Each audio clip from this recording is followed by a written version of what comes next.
tous et bienvenue sur la chaîne de technologie de France, Youssef Menjour, architecte LabVIEW. Et aujourd'hui, je vais animer cette formation intitulée Préparation à la CLA Application, donc Certified LabVIEW Architect, où on va justement faire un sujet. On va prendre un sujet de la CLA et on va le corriger ensemble. On va regarder en fait comment il est fait et comment on peut aborder ce sujet pour vous aider à vous préparer au mieux à cette certification.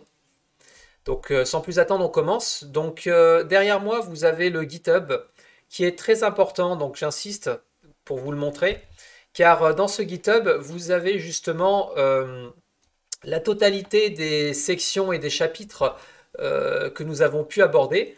Et avec ces sections et ces chapitres, vous avez une base de documentation assez importante. On vous a mis tous les codes LabVIEW en ligne et on vous a regroupé les documentations pour préparer convenablement votre CLD et votre CLA sur le GitHub. Donc n'hésitez pas à aller jeter un œil. Il y a beaucoup d'informations, il y a beaucoup de choses. Nous, ce qui nous intéresse aujourd'hui, c'est surtout la partie CLA. Donc pour la CLA, donc, on va cliquer sur Application Examen. Et donc, en cliquant sur Application Examen, vous avez deux répertoires, vous avez ATM et Elevator Exam.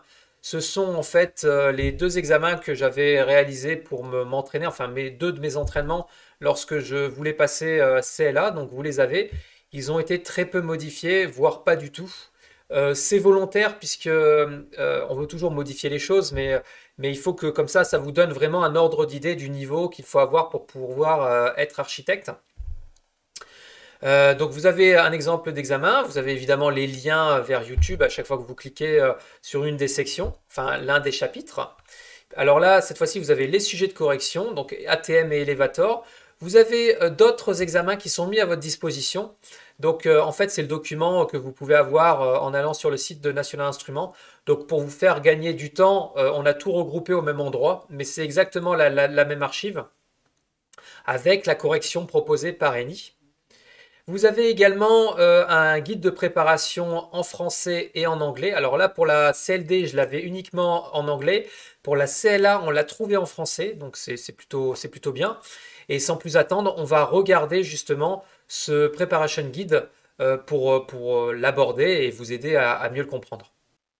Nous sommes donc sur le Preparation Guide. Donc là, vous voyez la présentation de l'examen CLA. Donc vous avez toute une partie qui explique la présentation. Alors attention, ce qu'on a vu en fait dans la vidéo précédente, c'était un résumé global de ce document et d'autres bases de documentation qu'on est allé chercher à droite à gauche sur Internet pour vous aider au mieux à préparer votre CLA. Donc le document fait 12 pages. Vous avez les différentes rubriques, la manière dont les correcteurs vont regarder justement votre sujet et surtout votre rendu, parce que vous allez leur rendre. Qu'est-ce qu'on a d'intéressant? Donc là, vous avez un détail assez important des rubriques. Ok. Donc tout ça, on l'a vu dans la vidéo précédente. Donc si vous ne vous en souvenez pas ou si vous ne l'avez pas vu, je vous invite à regarder à nouveau cette vidéo où on est rentré un petit peu dans le détail justement de toutes ces parties-là. Voilà, utiliser des chemins relatifs, enfin les règles de bonne pratique. Là, je suis en train de regarder avec vous en direct le document. Il date de 2014, donc il est relativement récent. Ok, donc je vous invite à y jeter un œil. Ça vous aidera à mieux préparer votre examen. Ok, donc là il y a les modalités.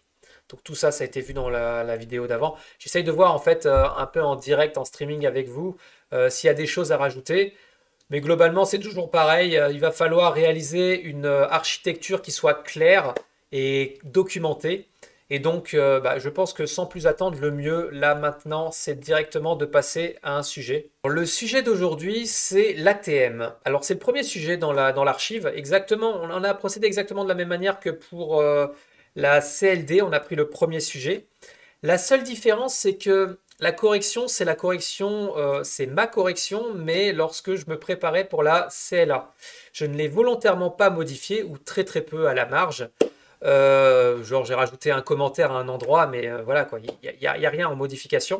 Donc c'est vraiment le sujet dans l'état d'esprit de préparation de la CLA.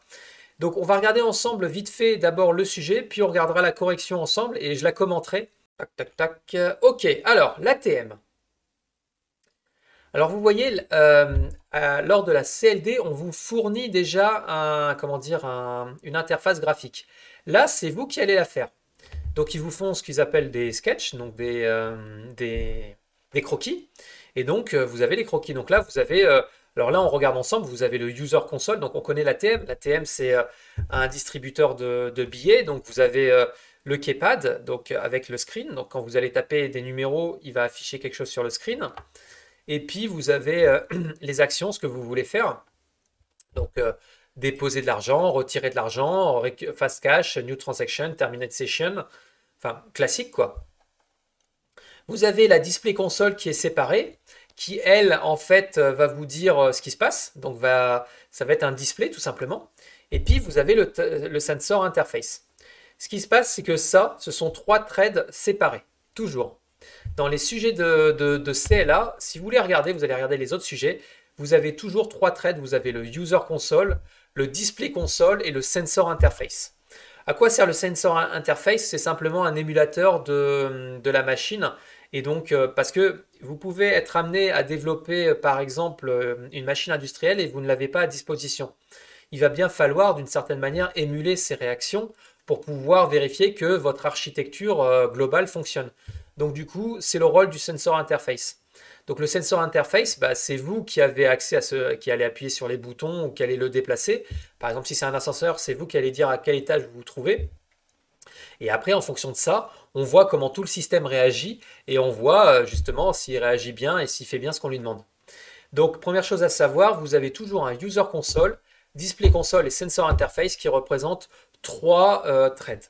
Donc ça, vous devez le savoir. Donc quand vous regardez un sujet, déjà, vous avez des informations très importantes sur les sketchs. Donc là, ils vont expliquer ce que c'est que le Teller Machine. Donc vous le savez déjà, puisque vous l'avez fait en CLD. Vous y êtes déjà entraîné. Donc là, ils expliquent ce que je viens de vous dire, quoi, tout simplement. Donc là, ils expliquent les actions pour le user console. Donc il explique pour le display console. Donc voilà. Et pour le sensor interface. Voilà. Ok. Vous avez également sur un CLA, vous avez toujours la configuration de la database. Alors, c'est quoi la database? Ça va être la gestion des fichiers, les entrées-sorties de fichiers. Typiquement, sur la CLD, on avait, je ne sais pas si vous vous en souvenez, mais on avait un CSV, donc un fichier Excel, enfin un fichier qui peut être ouvert par un tableur. Et dedans, on avait le nom, le prénom, l'ID de la personne et on avait comment dire, la balance, donc ce qu'il avait sur son compte. Là, je suppose ce qu'ils sont en train d'écrire là, ils disent simplement, voilà, vous avez tout ça qui doit être organisé dans un fichier, donc une database. Donc il va falloir s'y préparer. Vous avez la terminologie, donc les sessions, vérification process, simulation interface, ok. Voilà, et là on attaque directement les requirements. Donc tout ce que doivent faire justement les différents threads. Donc vous avez toujours, c'est toujours la même chose. Voilà, donc là il va vous expliquer qu'il faut créer un user console, un display console et un sensor interface et un contrôleur. Donc ça c'est les modules. Donc si vous faites ces 4 modules-là, vous avez le premier requirement. Et évidemment, vous, comme vous allez vous préparer à faire une architecture avec toujours ces modules-là, il n'y aura pas de problème. Vous aurez, en écrivant l'architecture, vous aurez déjà le premier requirement qui sera bon. Ensuite, vous avez toujours pour le User Interface Requirement. Donc là, il demande de regarder le sketch. Il vous demande de réaliser justement le User Console. Donc là, vous allez, en faisant le User Console, vous allez remplir directement les requirements. Ensuite, vous avez le Display Console. Là, c'est pareil, vous allez remplir les requirements. Donc là, il va vous donner quelques informations. Vous dire que il va vous donner des informations pour vous dire que là, c'est un booléen, là, c'est un numérique. C'est des informations assez simples en fait à comprendre. Ensuite, vous avez le sensor. Donc, vous avez déjà énormément de, comment dire, avant même de démarrer, quand vous allez commencer à faire votre architecture, vous avez déjà beaucoup de requirements qui tombent. Donc ça, c'est bien. Et ça fait partie de vos 2h30 de démarrage. Là, on n'est plus dans les 2h30, c'est pour la suite. Mais je vous avais parlé en fait d'une forme canonique. Donc la forme canonique, c'était quoi? C'était alors dedans, il y avait la déclaration, puis il y avait l'initialisation, la gestion des erreurs, le kit et puis le display. Bah, en fait, dans cette forme canonique, vous avez les requirements. Là, par exemple, vous avez le initial state. Qu'est-ce qui se passe au démarrage?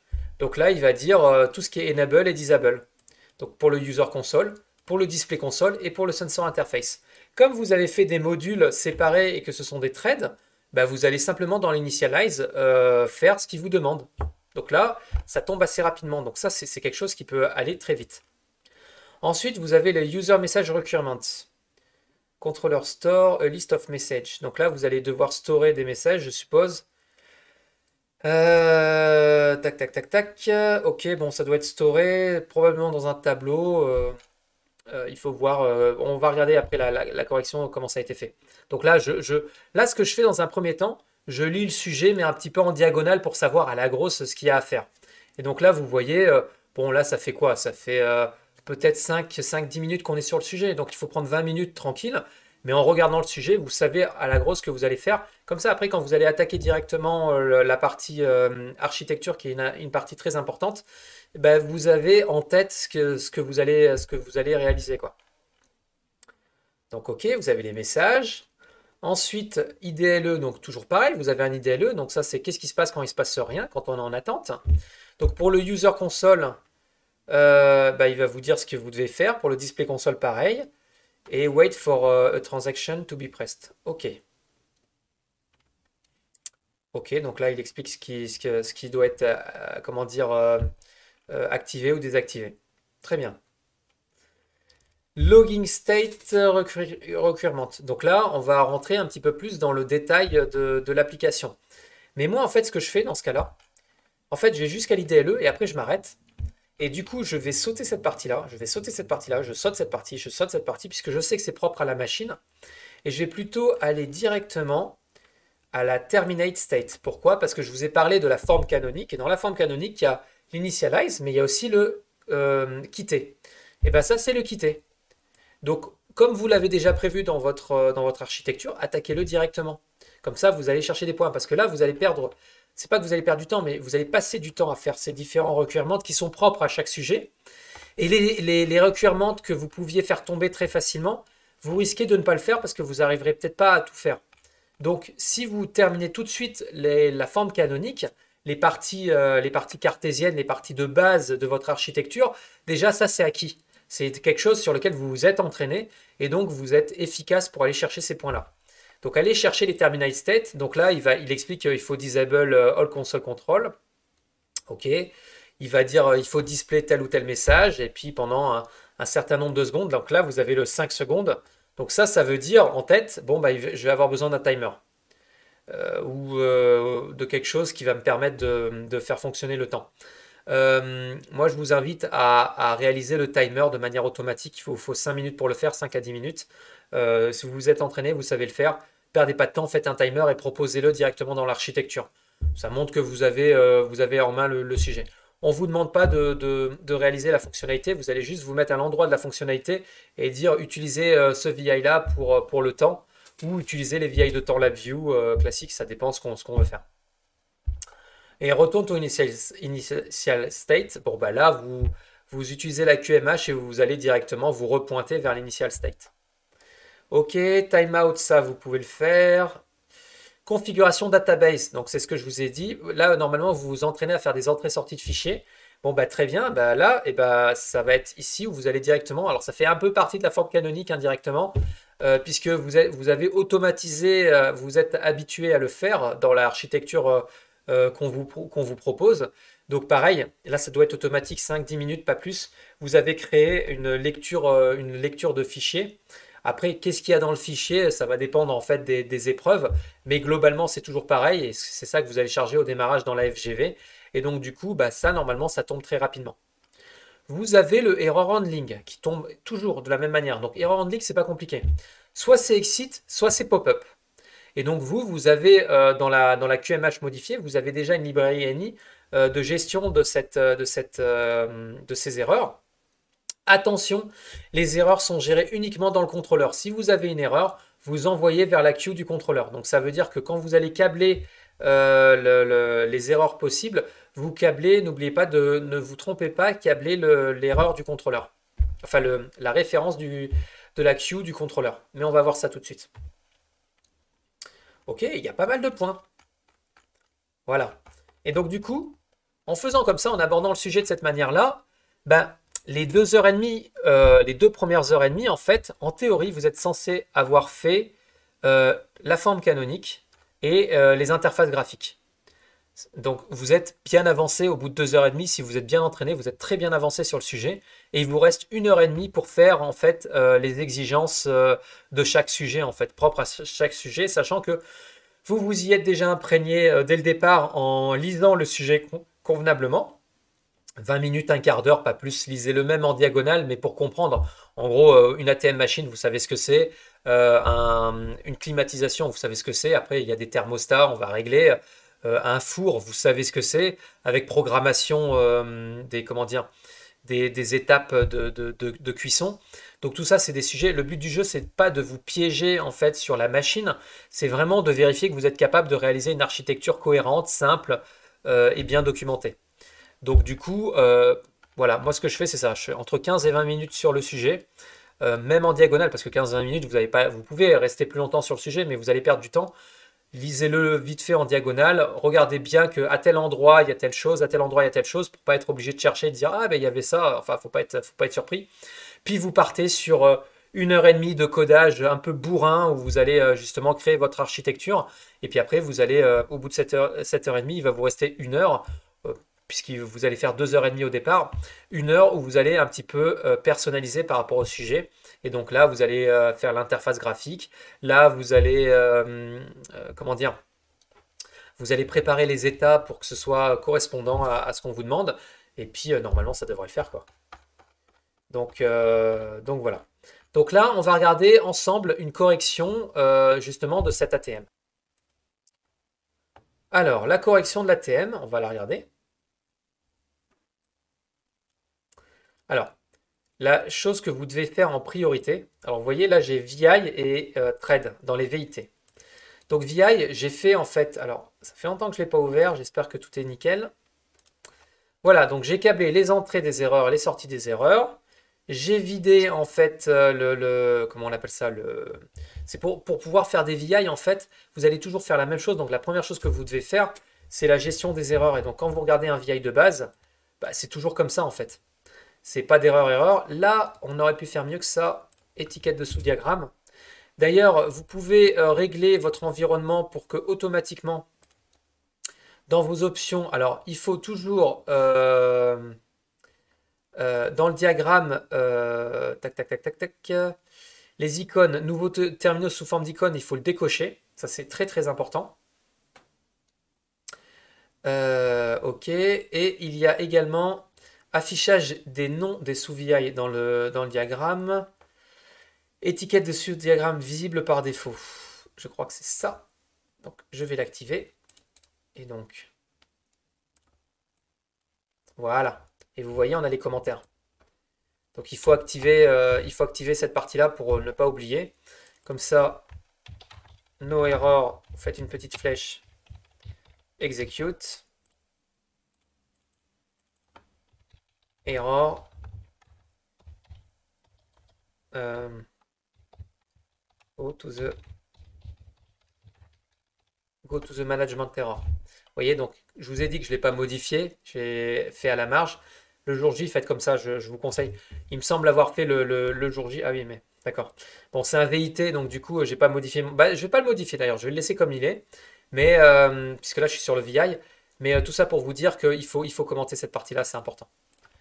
Un petit contrôle I pour regarder si ça a été commenté également en documentation. Donc là, il n'y a pas de documentation puisque c'est un VIT. Mais il faudra bien documenter lorsque je fais un contrôle H et les icônes doivent être également documentées. Donc il vous faut donc ce premier VI, donc toujours le faire.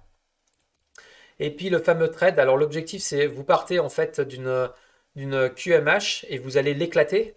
Et alors en l'éclatant, normalement vous devriez avoir ce thread. Alors vous voyez, la flèche est brisée, c'est pas très grave. C'est pas important qu'elle soit brisée. Probablement parce que dans les événements, voilà, il y a des événements. Il y a un événement exit qui n'a pas été câblé et un événement kit handling. Si je. Je sais pas celui-là. Faux. Peut-être si je clique sur le. Non, fermeture de la face avant, elle est là. Là, elle envoie excès. Ok, bon. Bon, de toute façon, ça c'est après, c'est à adapter. Mais vous voyez, il y a un producteur, un consommateur. Et donc, pour le user console, il y aura un producteur. Alors attendez, on va aller regarder ça. Main. Pour le user console, à partir de mon... Voilà, vous avez un producteur et un consommateur. Et on ouvre la face avant. On lit la FGV. Et donc là, bah, vous avez directement les états. Donc là, vous voyez, vous avez quelques états. Donc, hop. Oui et oui. Moi, j'aurais commenté quand même, hein, ça manque de commentaires. Et vous voyez, je mets des infobulles un petit peu partout. Et je mets ici les différentes couvertures d'exigence. Voilà. Et si j'ai une erreur. Ok. Ah bah, je manquais un peu de technicité, tiens. Hop, hop, hop. Alors, il y a des trucs qui sont... Alors bon, c'est pas aligné là, donc il faudra... Bon, faudra peut-être améliorer ça. Mais je vous le laisse comme tel volontairement. Mais en gros, pour la faire courte, normalement, le user console, le ATM message, normalement, je suis censé plutôt faire cela. Aller directement dans process. Et si j'ai une erreur, je balance dans process. Donc, je suis censé faire ça plutôt.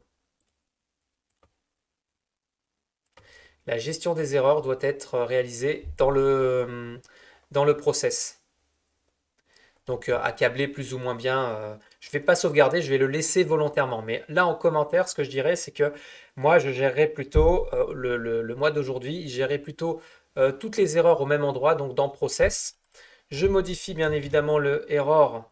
Donc je le mets à faux. Donc ici, on va regarder faux, ça correspond à error. Donc à ce moment-là, ça irait justement dans un error, mais dans le error qui correspond à process. Donc dans le state error process. Euh, ok, donc un peu de commentaires ici, ne fait pas de mal, ça manque un peu de commentaires, hein. Donc attention, ça c'était mon premier essai, hein. J'en ai fait un deuxième, on aurait peut-être dû prendre le deuxième code, mais en gros, il y a des choses qui sont pas, qui peuvent être améliorées. Évidemment, si j'ai une erreur, alors est-ce que j'ai... Alors en local, si je souhaite quitter, donc dans ce cas-là, j'envoie user error. Ah, j'ai un error event, ok. Donc en haut, j'ai un error event. Donc j'ai prévu de gérer justement un error event. Et donc peut-être qu'on va regarder le commencement de cette architecture. Donc ce que j'essaie de vous dire, c'est que le producteur, et on met un producteur et un consommateur justement pour le user console. Très bien. Donc là, je n'enregistre pas. Pour le sensor, il y a un producteur et un consommateur également. Ok. Ok, ça se présente toujours de la même manière. Donc du coup, vous voyez, c'est le template qui a été fait. Donc un producteur, un consommateur. Et en fait, on va simplement utiliser la FGV au début pour pouvoir récupérer les références des queues et les références des events. Puisque la FGV, en fait, a ces variables statiques à disponibilité. Donc on fait un read. Ok, très bien. Le display, lui, ça doit être un consommateur. Il n'y a pas de producteur parce que le display se contente d'afficher. N'hésitez pas à regarder à nouveau comment ça s'appelle, la vidéo QMH3 où justement c'est ce que j'ai fait. Et d'ailleurs c'est mieux codé je pense dans le QMH3. Donc jetez-y un œil. Et là voilà, si j'ai pas le temps d'écrire les messages, bah, je mets directement un commentaire avec les exigences et puis après bah, c'est au développeur de le faire quoi. Ok. Voilà, donc là j'ai un log error, mais là je fais une erreur parce que les erreurs doivent être gérées au même endroit et dans le même thread. Et donc dans un seul thread, c'est le thread process. Le thread process, il sert à ça en fait. Il va distribuer les rôles. Donc lui, c'est également lui c'est c'est un consommateur. C'est un consommateur, mais il va produire comment dire, des messages. Mais c'est un consommateur. Donc là, vous voyez, c'est juste une boucle. Donc il n'y a pas d'interface graphique sur le process.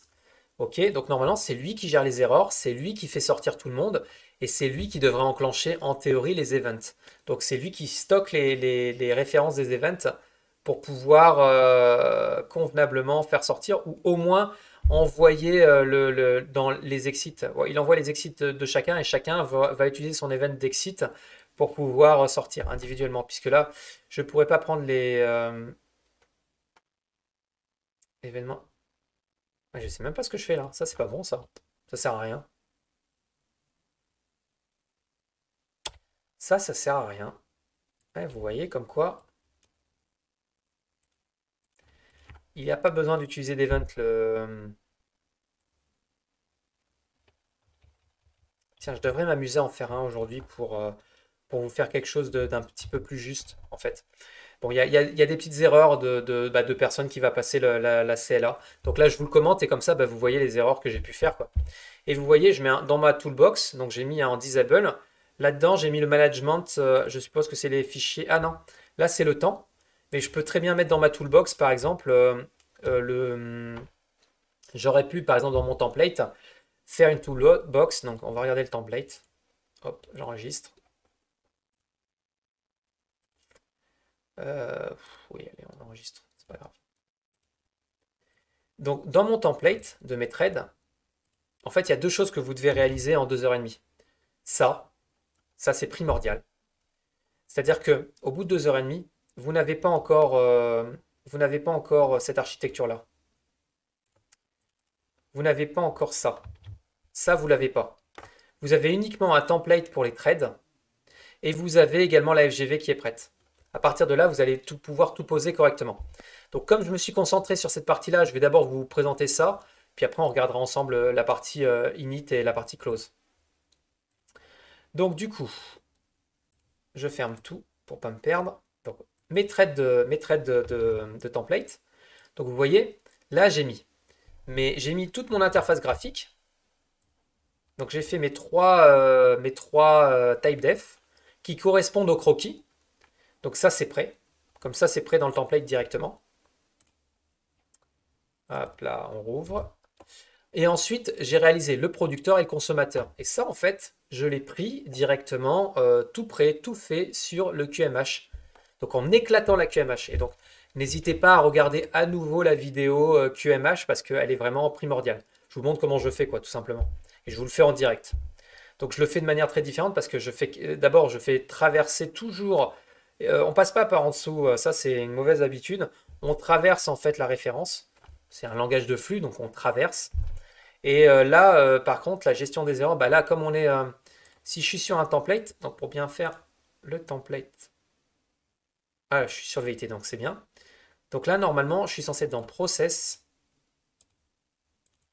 Si je veux vraiment être bon, c'est ça que je dois faire. Donc ça, je vais vous le laisser pour que vous l'ayez. Mais en gros, si j'ai une erreur, l'erreur, elle se gérera dans Process. Donc si j'ai une erreur ici, ça va être géré dans Process. Et c'est uniquement Process. Donc il n'y a pas normalement d'erreur. Bah, d'ailleurs, ici, là, alors, le erreur, je le laisse. Je laisse la chose comme ça parce que c'est un template. Et après, je vais, suivant qu'on soit dans User, Sensor ou Display, bah, on va supprimer ce handling. Mais normalement, tout est géré dans Process. Donc lui, si c'est Process, bah, on gardera justement tout comme il faut. Donc on câble. Voilà. Attention dans le style, hein, essayez d'avoir un style soigné, c'est très important. Donc dans le style de codage, d'ailleurs on peut même faire ça. Ça vous fait gagner de la place. Rien n'interdit de le faire. Ça, j'aime pas. Alors, créer constante, c'est ce que je vous ai toujours dit, ne pas mettre de valeur par défaut dans les tunnels. Remplissez-le vous-même pour montrer que vous avez compris. Donc faites-le vous-même. Créer constante.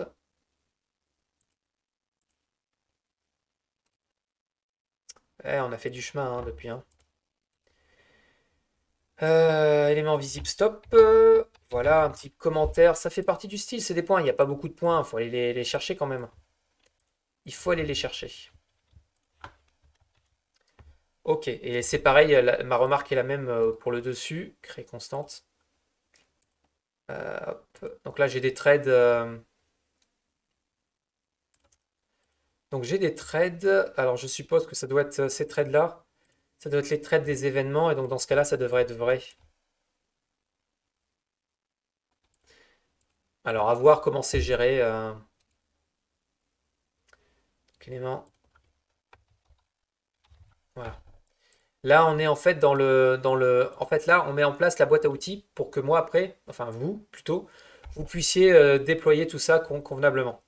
Dans votre toolbox, vous pouvez, on ne sait jamais, y mettre la FGV.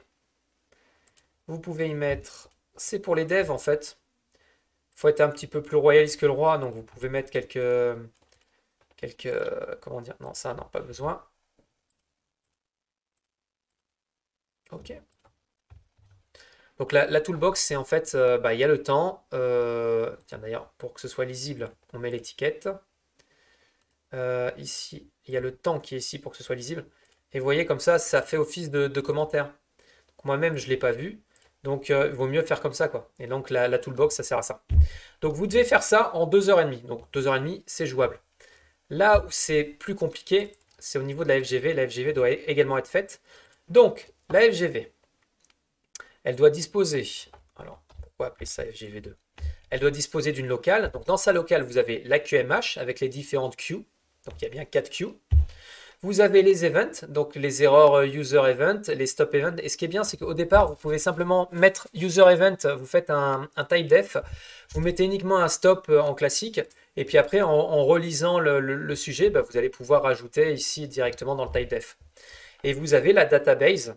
Donc là, c'est un tableau de cluster où dedans, vous avez l'account number, le nom, le prénom et la balance. Bon, classique. On regarde la FGV, comment elle est codée. Alors, ça m'a l'air correct. J'aurais rajouté un petit commentaire là et là, toujours. Donc, la locale FGV.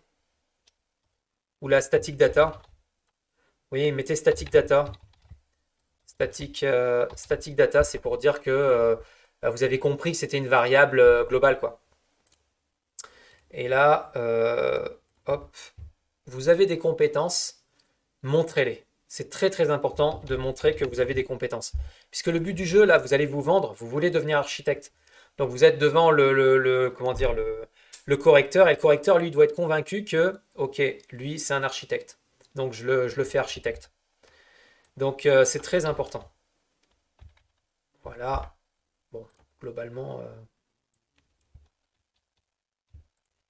Ok, donc là, vous avez toujours un Open Database. Et c'est là que vous allez utiliser la gestion de fichiers.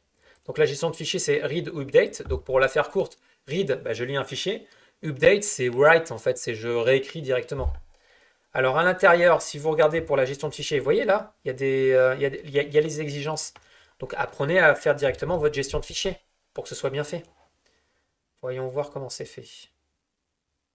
Là, pareil, je vous invite à regarder FGV3, le fichier. Là, je vous montrerai, je vous montre, c'est à peu près la même chose que ça. Mais je pense le faire mieux puisque ça a été fait récemment. Là, c'est un vieux sujet. Il manque, par exemple, là, il manque un commentaire. Vous voyez, c'est dommage. Donc là, no error. Execute. Mais ça, si vous faites votre VIT dès le départ, vous faites un VI type avec justement no error, execute, error, go to error management, bah, vous l'avez automatiquement à chaque fois. Et donc ça va se dupliquer. Et c'est pratique parce que ça va montrer que ça marche. Le chemin est relatif. On vérifie si le répertoire ou le fichier existe. Donc là, je suppose que c'est le fichier existe. Si le fichier il existe, on écrit. S'il n'existe pas, on couvre. Il y a une exigence. On use les défauts paramètres. Ok, bon, bah, c'est une exigence, donc je la couvre. Et donc je fais un copier-coller directement dessus. Ok. Je vous fais les petites sauvegardes à droite à gauche si je fais des petites modifs pour que vous ayez les choses toutes propres. Alors, database user event. Ok, très bien. Et donc, en fait, qu'est-ce qu'on fait dans la FGV? On va d'abord open database, qu'on charge en local, enfin en static, static data, puisque c'est dans la FGV. Ça reste une locale. On se comprend. Ensuite, on initialise les events. Donc, comment on initialise les events? Bah, j'ai modifié, en fait, alors regardez comment je l'ai modifié. Le fichier, dans la QMH, souvenez-vous, à l'entrée, vous avez justement au début de la QMH, dans le standard ANI, vous allez créer vos événements. Bon, bah, nous, on va en créer plusieurs. Donc, qu'est-ce que je fais? Bah, je fais simplement une boucle. Ah oui, d'accord. C'est pas mal ça, la manière de faire. Donc là, je choisis le type, ce que ça enclenche. Donc, parce qu'on, quand on crée un événement, on doit dire ce que c'est comme type d'événement, si c'est un booléen, enfin, type de variable qu'il envoie. Donc là, on a dit c'est des événements. Donc, il va envoyer un vrai faux pour le stop user, error user, enfin bon, tous les événements.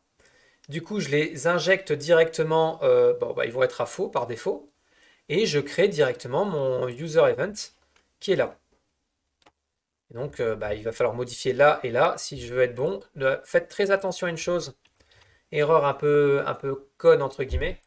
D'ailleurs, accessoirement, là, je respecte pas le flux. Toujours de la gauche vers la droite. Alors, attendez, ça, je le modifie parce que c'est pas une bonne pratique sinon. Voilà. Le commentaire ici qui n'y est pas. C'est dommage. Il faut mettre un maximum de commentaires, un maximum d'informations. De la même manière qu'ici, il faut mettre un commentaire dans la boucle.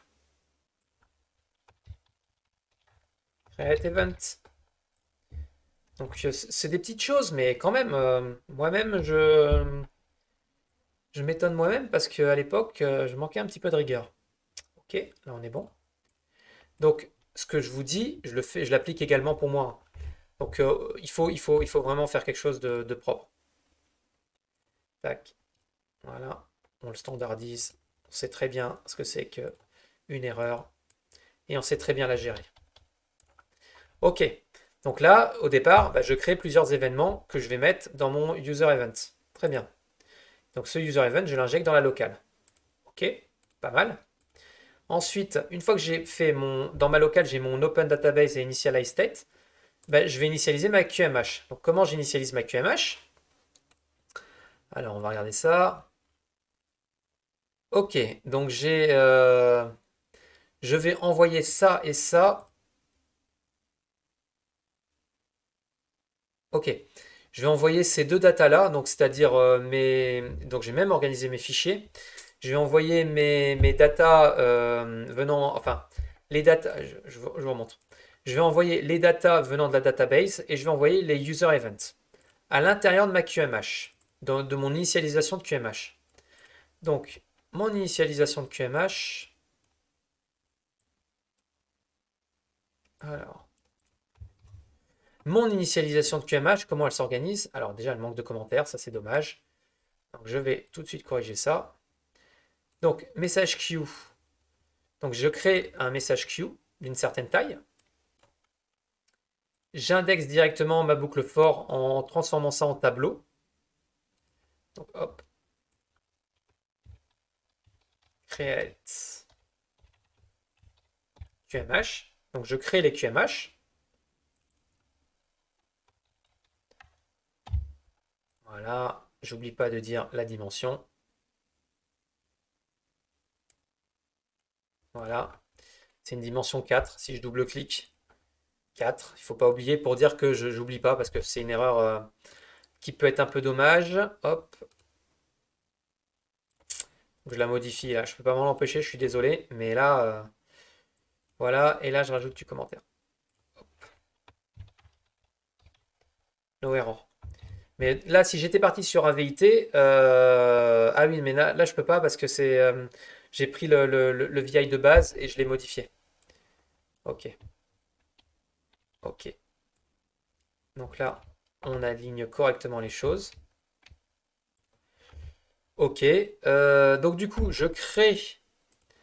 Alors pareil, l'itérateur ne me sert à rien, donc je le fais disparaître.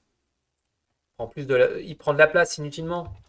Il faut vraiment que le code soit le plus clair possible et donc tout ce qui sert à rien, chut, on le vire. Donc du coup, j'injecte ça directement. Hop là.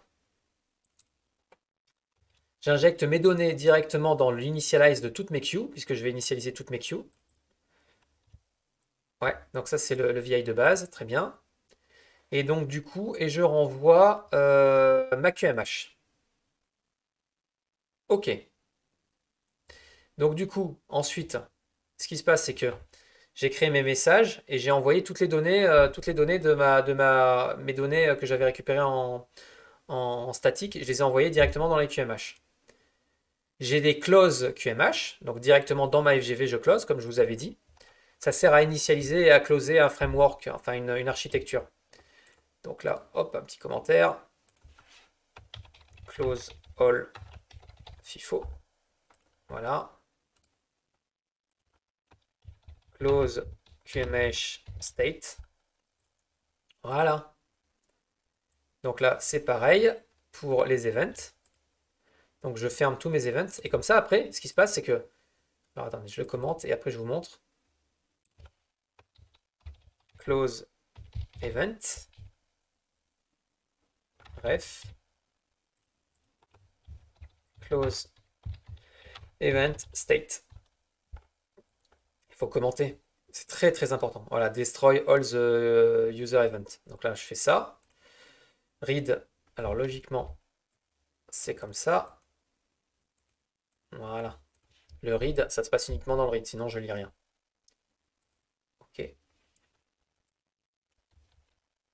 Voilà.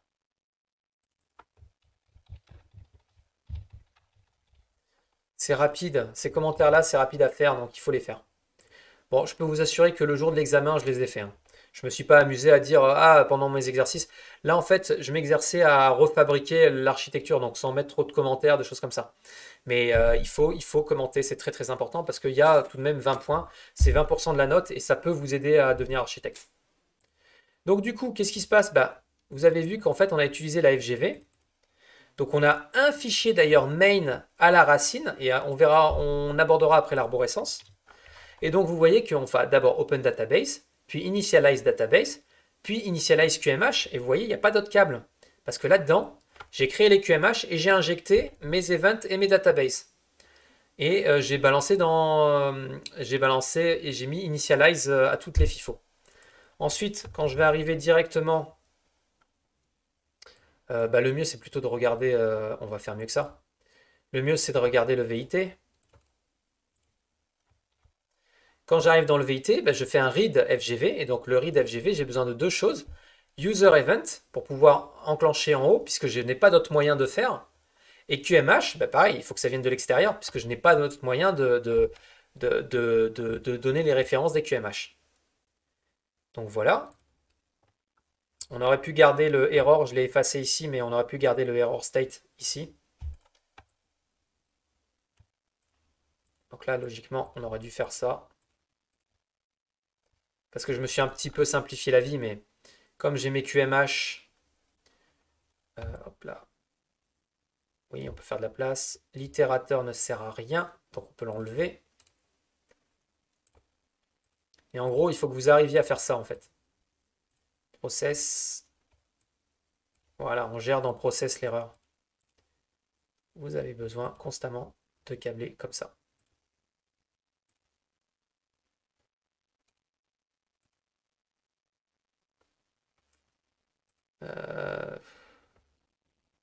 Je réfléchis là, est-ce que je me mets... Non, on peut le mettre à l'intérieur.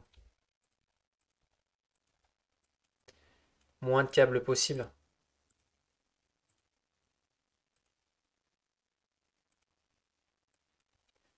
Voilà. L'erreur, toujours gérée dans le process. C'est très très important. Toujours gérer l'erreur dans le process. Et vous voyez, ça fait également partie des méthodes de commentaires. Hop. Alors là, j'efface pas parce qu'on est dans le template. Donc pour l'instant, on en a besoin. Ok. On a besoin justement de... je ne fais pas en fait un nœud de données événement. J'enlève pas les nœuds de données. D'ailleurs, on peut pas pour certains événements. Pourquoi? Parce qu'on peut en avoir besoin. Si je suis sûr qu'on n'en a pas besoin, je les enlève. Si je suis pas sûr, bon, dans le doute, on les garde. C'est pas ça qui va... Voilà. Sound exit. Et là, pareil, on n'a pas besoin d'itérateur. Voilà. Il faut vraiment être le plus propre possible, c'est vraiment important. Donc là, vous voyez, normalement, les erreurs seront gérées dans le process. Et donc là, vous pouvez le faire dans le VIT directement. Donc voilà, vous avez un producteur, un consommateur. Et donc la FGV, En fait, en 1 heure et demie, il faut que la FGV soit faite, donc que vous ayez organisé correctement vos datas. Donc les datas, c'est quoi? C'est les data database. Donc lire, écrire une database. Donc vous avez 1 heure et demie, donc il vous faut à peu près 10 minutes pour pouvoir comprendre la database et faire lire, écrire, 10 minutes, un quart d'heure. Donc du coup, après, vous envoyez ça dans la FGV. Donc vous créez une FGV, vous l'envoyez. Ensuite, vous allez avoir besoin de user event. Donc là, bah, vous allez avoir les stop events de tous les producteurs. Donc là, on a vu qu'il y avait deux producteurs, c'est-à-dire le sensor et le user console. Le display n'a pas de producteur et comment on appelle ça? Il n'y a pas de structure d'événement dans le display et il n'y a pas de structure d'événement également dans le contrôleur. Donc vous devez en faire deux du coup, event à minimum. Une fois que vous avez fait ça, bah, vous créez vos queues. Donc là, il y a 4 queues puisqu'il y a 4 process. Et vous injectez dans les queues bah, les deux datas que vous aviez créées avant pour pouvoir les mettre dans Initialize. Parce que quand je vais dans Initialize, bah, je récupère les datas et boum, je les balance en local. Je les mets dans quelque chose que j'appelle Initialize. Ça, alors là, j'ai volontairement pas mis de. Alors, il y aura une déclaration state. Là, il n'y a pas de déclaration state. Donc ça aurait été pas mal de le faire. C'est dommage de ne pas l'avoir fait. Pour pouvoir déclarer en fait ma locale. Ma locale, elle n'a pas été déclarée, du coup, c'est pas top ça. Et ouais, et du coup, je sais pas quelle tête elle a, ma locale. Donc ça, c'était une mauvaise habitude d'avant. Mais là, ce qu'il faut, c'est créer une locale. Puisque là, je suppose que. Voilà, elle est là. Ouais, d'accord. Et en fait, je n'ai pas encore créé comment on appelle ça, de type def, puisque c'est un template. Et donc, il va falloir le type d'effet, entre guillemets. Donc, faites une locale, donc un initial state. Alors, attendez. Pas difficile, on va le faire tout de suite. Voilà. Donc, message case, ça, c'est pas nécessaire de le garder. Par contre, faire un initial state, ça c'est. Enfin, comment dire? Un declaration state. Voilà, ça montre aussi que vous vous appropriez l'architecture et que vous la modifiez comme bon vous semble, quoi. Donc là, on est dans. Alors, là, je vais l'effacer. Voilà. Ici, on est dans par défaut. Non. Transformer cette condition. S'il veut, hop, on va faire comme ça. Donc, process. Et là, declaration state. Et là, on 0. Et c'est là que vous allez déclarer votre. Donc ici, on dit type def. Donc là, vous faites un to-do type def data local. Vous déclarez une variable, donc il faut la type d'effet.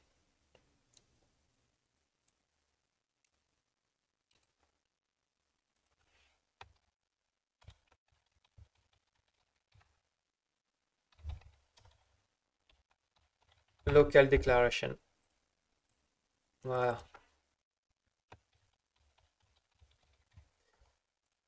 Voilà. Ça tient sur un écran, il n'y a pas de problème. Donc on peut se permettre de faire cela.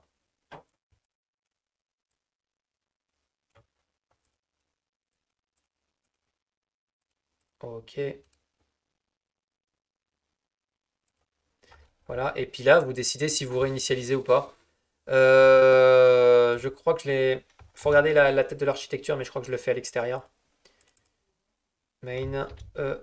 Non, même pas. Donc vous pouvez réinitialiser les threads un par un, ceux qui ont des faces avant, voir s'il est nécessaire ou pas de réinitialiser.